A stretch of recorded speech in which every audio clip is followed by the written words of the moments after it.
साल था 1947। भारत सदियों के संघर्ष के बाद आज़ादी की ओर बढ़ रहा था। लोगों के दिल में एक सपना था, अपना देश, अपनी सरकार, अपनी आज़ादी। लेकिन आज़ादी की सुबह के साथ एक ऐसी घटना भी हुई जिसने इतिहास और लाखों परिवारों की जिंदगी हमेशा के लिए बदल दी। भारत का विभाजन, एक ऐसी सीमा खींची गई जिसने भारत और पाकिस्तान को अलग अलग देश बना दिया। लेकिन सवाल यह है, आखिर भारत क्यों बटा? क्या यह फैसला अचानक हुआ था? क्या इसके पीछे केवल एक कारण था, या फिर कई वर्षों से चल रही राजनीतिक परिस्थितियों, ब्रिटिश नीतियों, सामुदायिक तनाव और नेताओं के बीच मतभेदों ने मिलकर यह स्थिति पैदा की? आज की कहानी किसी एक व्यक्ति या समुदाय को दोष देने की कहानी नहीं है। यह कहानी है उन घटनाओं की जिन्होंने धीरे धीरे 1947 तक का रास्ता बनाया, और यह कहानी है उन आम लोगों की जिन्होंने इतिहास के सबसे बड़े बदलाव की कीमत अपने घर, अपनी जमीन और अपने पुराने जीवन से चुकाई। तो आइए समझते हैं कि 1947 में ऐसा क्या हुआ जो दरार पड़ी देश में, और भारत क्यों बटा। तो जय श्री कृष्णा दोस्तों, आपका स्वागत है हिंदी कथा सागर में। दोस्तों, हमारे चैनल को सब्सक्राइब कर लीजिए, बेल आइकन को जरूर प्रेस कर लें ताकि मेरा वीडियो आप तक सबसे पहले पहुंचे। चलिए कहानी में, इस घटना में प्रवेश करते हैं।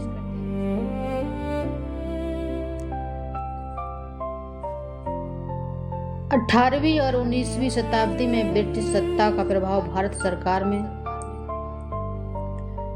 में लगातार बढ़ता गया।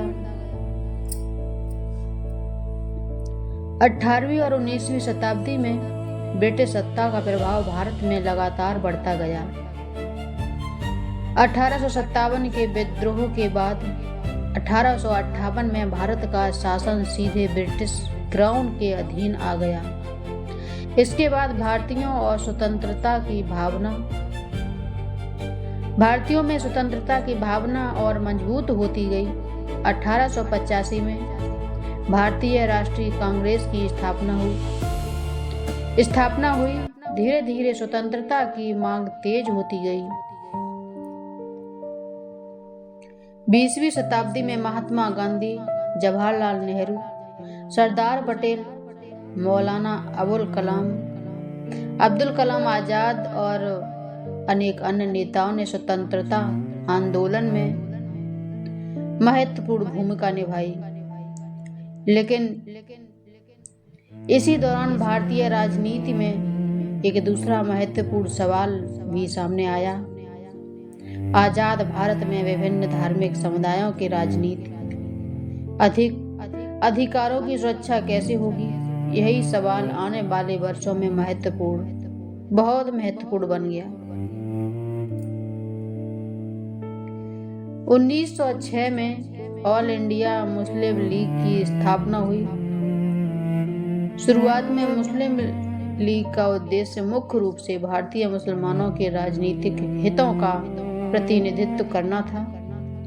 समय के साथ मुस्लिम लीग और कांग्रेस के बीच राजनीतिक मतभेद बढ़ने लगे। 1909 के मॉर्ले मिंटो सुधारों में मुसलमानों के लिए एक अलग निर्वाचक मंडल की व्यवस्था की गई।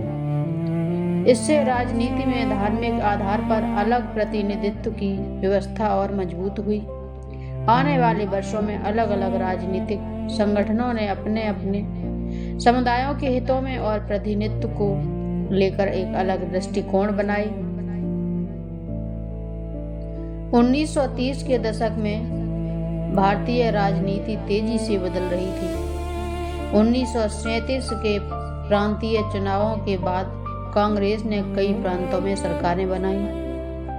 मुस्लिम लीग का मानना था कि कांग्रेस सभी भारतीयों का प्रतिनिधित्व करने का दावा तो करती है, लेकिन मुसलमानों के राजनीतिक हितों की पर्याप्त सुरक्षा नहीं हो रही। कांग्रेस दूसरी ओर खुद को पूरे भारत के स्वतंत्रता आंदोलन का प्रतिनिधि मानती थी। इन राजनीतिक मतभेदों के बीच मोहम्मद अली जिन्ना के नेतृत्व में मुस्लिम लीग का प्रभाव बढ़ता गया। मार्च 1940 में मुस्लिम लीग ने लाहौर में एक महत्वपूर्ण प्रस्ताव पारित किया। इसे बाद में लाहौर प्रस्ताव कहा गया। इसमें मुस्लिम बहुत क्षेत्रों के लिए अलग राजनीतिक व्यवस्था की मांग रखी गई। समय के साथ यही मांग पाकिस्तान की मांग के रूप में लोकप्रिय हुई। यहाँ से भारत के राजनीतिक भविष्य का सवाल और गंभीर हो गया। एक तरफ कांग्रेस एक स्वतंत्र और संयुक्त भारत की बात कर रही थी, दूसरी तरफ मुस्लिम लीग मुसलमानों के लिए अलग राजनीतिक भविष्य की मांग को मजबूत कर रही थी। 1939 में द्वितीय विश्व युद्ध शुरू हुआ। ब्रिटिश सरकार ने भारतीय नेताओं और व्यापक सहमति के बिना भारत को युद्ध में शामिल कर लिया। कांग्रेस ने विरोध किया। दूसरी ओर मुस्लिम लीग ने अपनी राजनीतिक स्थिति मजबूत करने का प्रयास किया। युद्ध के वर्षों में ब्रिटेन की आर्थिक और सैन्य स्थिति कमजोर हुई। अब यह स्पष्ट होने लगा था कि ब्रिटेन के लिए भारत पर लंबे समय तक शासन करना आसान नहीं होगा। भारत में भी स्वतंत्रता की मांग पहले से कहीं ज्यादा मजबूत हो चुकी थी। 1942 में कांग्रेस ने भारत छोड़ो आंदोलन शुरू किया। महात्मा गांधी ने अंग्रेजों से भारत छोड़ने की मांग की। ब्रिटिश सरकार ने आंदोलन को दबाने के लिए कांग्रेस के अनेक नेताओं को गिरफ्तार किया, लेकिन स्वतंत्रता की मांग अब वापस नहीं जाने वाली थी। द्वितीय विश्व युद्ध समाप्त होने के बाद ब्रिटेन के सामने भारत को लेकर एक बड़ा राजनीतिक समाधान निकालने की आवश्यकता थी। 1946 में ब्रिटिश सरकार ने भारत के राजनीतिक भविष्य पर बातचीत के लिए कैबिनेट मिशन भेजा। इस योजना का उद्देश्य था भारत को एक साथ रखते हुए सत्ता हस्तांतरण का रास्ता निकालना। योजनाओं में एक कमजोर केंद्र और प्रांतों के समूह की व्यवस्था का प्रस्ताव था। कुछ समय के लिए ऐसा लगा कि शायद भारत का विभाजन टल सकता है, लेकिन कांग्रेस और मुस्लिम लीग के बीच योजना की व्याख्या और भविष्य की राजनीतिक व्यवस्था को लेकर मतभेद बने रहे। आखिरकार समझौता सफल नहीं हो सका। 1940 में राजनीतिक तनाव बहुत बढ़ गया। मुस्लिम लीग ने डायरेक्ट एक्शन डे का आह्वान किया। इसके बाद कलकत्ता सहित कई क्षेत्रों में गंभीर सांप्रदायिक हिंसा हुई। हिंसा अन्य क्षेत्रों तक भी फैल गई। हजारों लोग मारे गए और बड़ी संख्या में परिवार प्रभावित हुए। यह दौर भारतीय इतिहास के सबसे दुखद अध्यायों में से एक बन गया। अब नेताओं के सामने केवल राजनीतिक मतभेद नहीं थे, सांप्रदायिक तनाव भी बहुत गंभीर हो चुका था। 1940 के अंत और 1947 की शुरुआत तक स्थिति बेहद कठिन हो गई। कांग्रेस और मुस्लिम लीग के बीच सत्ता और भविष्य के संविधान को लेकर सहमति बनाना मुश्किल हो रहा था। ब्रिटिश सरकार भी भारत से जल्द सत्ता हस्तांतरण चाहती थी। ऐसे माहौल में एक संयुक्त भारत को लेकर समझौता करना लगातार कठिन होता गया। आखिरकार विभाजन का विचार एक व्यवहारिक राजनीतिक विकल्प के रूप में सामने आने लगा। लॉर्ड माउंटबेटन मार्च 1947 में भारत के अंतिम वायसराय बने। उनका मुख्य उद्देश्य था भारत में सत्ता का हस्तांतरण पूरा करना। माउंटबेटन ने कांग्रेस और मुस्लिम लीग के नेताओं से बातचीत की। कई दौर की बातचीत के बाद यह स्पष्ट हुआ कि दोनों पक्षों के बीच ऐसा समझौता कराना बहुत कठिन था जिससे भारत एकजुट रह सके। 3 जून 1947 को विभाजन की योजना सार्वजनिक की गई। इसके अनुसार ब्रिटिश भारत को 2 नए डोमिनियन में बांटा जाना था। भारत और पाकिस्तान, पंजाब और बंगाल जैसे प्रांतों का भी विभाजन होना था। यह निर्णय आसान नहीं था, लेकिन उस समय के राजनीतिक नेतृत्व ने इसे सत्ता हस्तांतरण और बढ़ते संघर्ष को समाप्त करने के लिए स्वीकार किया। अब सबसे बड़ा सवाल था, भारत और पाकिस्तान की सीमा कहाँ होगी। इस काम के लिए सर सिरिल रेडक्लिफ की अध्यक्षता में सीमा आयोग बनाया गया। रेडक्लिफ भारत में पहले कभी नहीं रहे थे।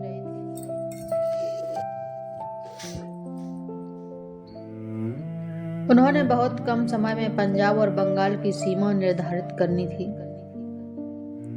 और फिर आया वह दिन जब लोगों को पता चला कि उनकी जमीन किस देश का हिस्सा बन गई है। 15 अगस्त 1947 भारत स्वतंत्र हुआ। दिल्ली में स्वतंत्रता का उत्सव था। लोगों के चेहरे पर खुशी थी। सदियों के विदेशी शासन का अंत हो चुका था।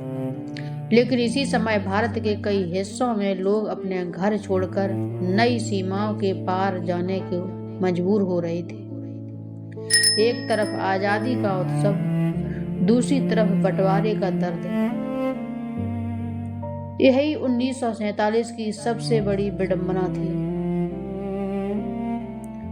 विभाजन के बाद इतिहास के सबसे बड़े मानवीय पलायनों में से एक हुआ।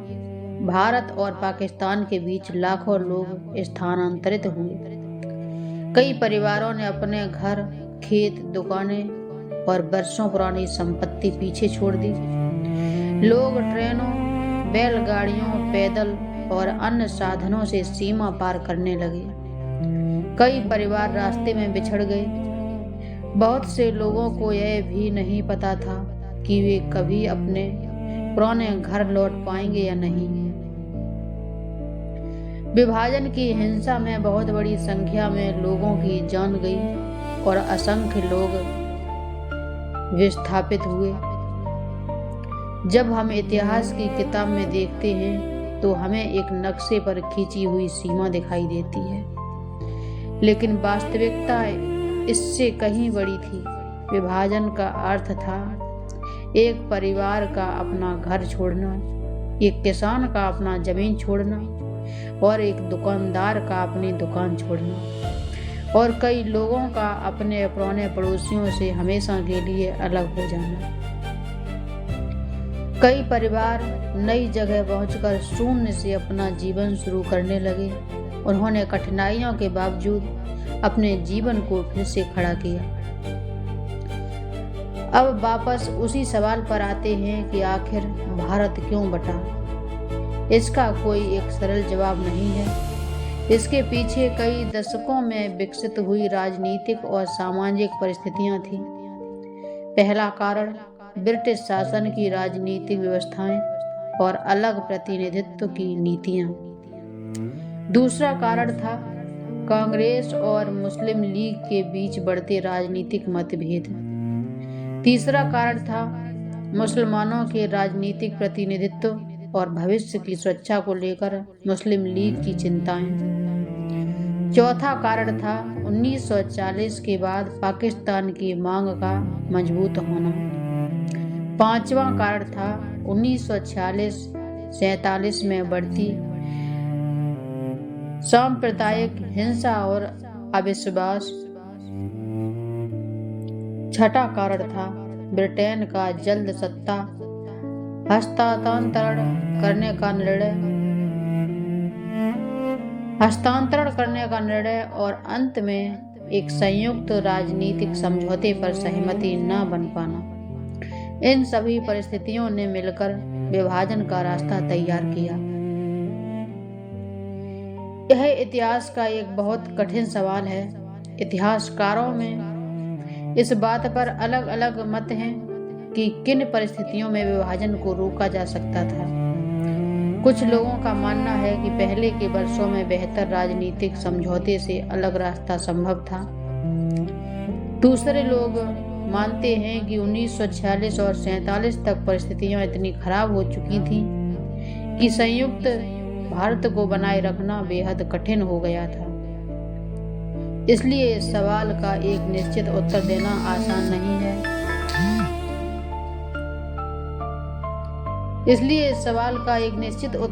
आसान नहीं है। इतिहास हमें केवल यह बताता है कि आखिरकार 1947 में विभाजन हुआ और उनके परिणाम बहुत गहरे रहे। 1947 हमें एक साथ दो तस्वीरें दिखाता है। एक तस्वीर है आज़ादी की, दूसरी तस्वीर है विभाजन के दर्द की, बंटवारे का दर्द। एक तरफ तिरंगा पहली बार स्वतंत्र भारत के आकाश में लहरा रहा था, दूसरी तरफ लाखों लोग अपने पुराने घरों से दूर एक नई जिंदगी शुरू कर रहे थे। इसलिए 1947 को समझना केवल यह समझना नहीं है कि भारत और पाकिस्तान कैसे बने। इसे समझना मतलब उन करोड़ों लोगों की कहानी को समझना है जिन्होंने उस दौर को जिया, उस दौर से गुजरे, अपनों से बिछड़े।